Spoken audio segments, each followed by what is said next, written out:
we often talk about the correlation between, and I hate to use labels like progressives and libertarians, but really, it's moral consistency. And when you find that, it's just refreshing. So like, for example, I support the Constitution. I support our rights, all of them. That includes the second, which pisses off people on the left. But like, when you start talking about things like, the eighth, the people that care about the second, they don't care so much about the eighth, right? Like, so I just try to be very consistent with that. And people like to pick and choose. But I do think there's a lot in common, and especially in rural places when you have people where they're right, but they're populist right. They're not evangelical Christian right. And I think that's a huge thing, because these are people that are fairly live and let live people. They're not the people out trying to make sure that your daughter can't get an abortion. Yeah. Well, there's no moral continuity, more, certainly not on the right. And, and again, I was raised conservative. We forget that, the first progressive was Teddy Roosevelt. The Republican Party was liberal under Lincoln. Some of the first environmentalists under Teddy, although he was also a big game hunter. So we'd have to forgive or not. But, it's not so simple, I think, is my message, some of the time. And, I guess I wish we could have these conversations. And, I had one the other day. I actually was calling a woman who is a Republican in the town where I live. And she's moderate, and she's got a good person. She's got good common sense. She did a lot for public education. She's a believer in education, not trying to defund it and, reallocate, resources to religious organizations that aren't paying taxes anyway, which, that's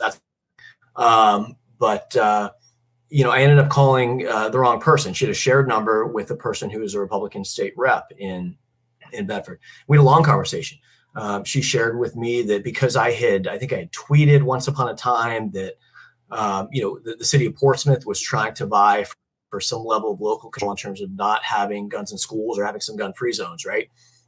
And she said, that she had seen some message that part of the reason I was running was to ban guns in Bedford. From a town council level. And it's sort of like, number one, that's not even how it works, Number two, we had an actual real conversation. She's a Republican from California and I'm a Democrat from Florida. And we're either really good company or really bad company. But, I've always been frankly against, a registry. As a kid raised by a Florida redneck dad who was a hunter, I had a rifle behind the backseat of my truck at one point. I've never owned handguns because my mom was utterly against them. But, against a registry on hand, not for handguns on the other. The Constitution is pretty straightforward, when it comes to the Second Amendment. You can't really regulate possession, or you're not supposed to, but there could be loopholes. But you certainly can regulate sales, right? And this is where, I was open with her about my opinions, and I think she appreciated it. I said that the right has gone too far in saying that the Second Amendment means you can't regulate sale. We have a long precedent history. You can regulate sales of anything in this country. And that's something that would be viable and constitutional that we're not even allowed to talk about, now. Because they're all about bans and mandates. These are people that like to legislate out of fear, and they tend to make policy decisions based on their feelings. And when you do that, that's not necessarily using reason and facts. And bans don't work. Even banning assault weapons won't work. And it's just not, it doesn't solve the issue, and that ship sailed. So I think bans don't work, and I don't think mandates work. I think, this is where I get very libertarian. What in U.S. history would tell you that bans and mandates don't work? Right. I can't imagine. And I think that this is the intersection between progressives and libertarians that we talk about on our podcast constantly.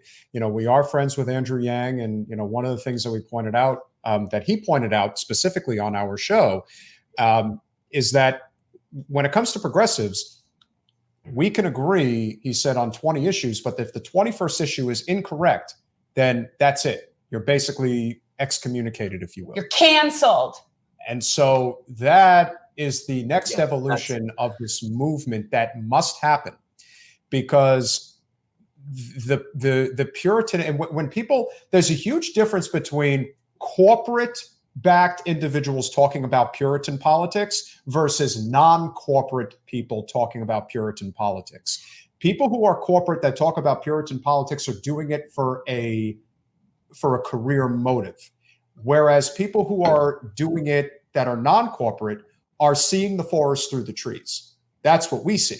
We recognize that progressives and libertarians in particular have a lot in common politically, even if they differ on a number of economic issues. But civil liberties, war, even healthcare, there are a lot of similarities that are there, and we have to work with them.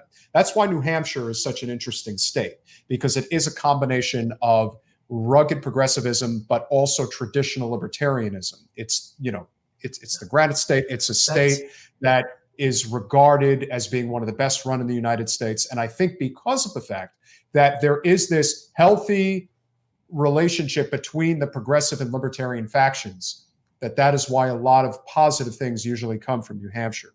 So from your perspective, and we talk about this a lot, there are a lot of people who are just completely fed up with the two-party duopoly. They don't want anything to do with it anymore. They are tired of this red-blue divide, left-right divide, whatever you want to call it. The idea of running for local races that are nonpartisan, I think, could attract a lot of attention in the overall non-corporate movement. How do you see that?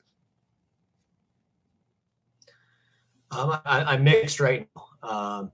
So I will say that I came into this race in good faith, knowing that when I have one-on-one conversations, as often as I get to, we tend to agree on far more than we don't, and I, call me, maybe naive or too much, an idealist, but, I tend to think that human beings agree on upwards of 80, potentially even 90% when it comes to fundamental values. We really allow, vested interests and self-interested people who have a lot of power and money to make sure we get in our own way. I would agree with that, and I appreciate the love for New Hampshire, but I think the one thing that needs to be acknowledged, in this state is that we do have a very corporatocratic, unfortunately Democratic Party, at the federal delegative level, and that's not going to make me any friends if it watches this, but I'll say it anyway. And on the right, unfortunately, you have a lot of these libertarian-oriented organizations, from Fruits to others, are actually, they're Koch brothers founded. The first group who was monitoring my Twitter account was Americans for Prosperity.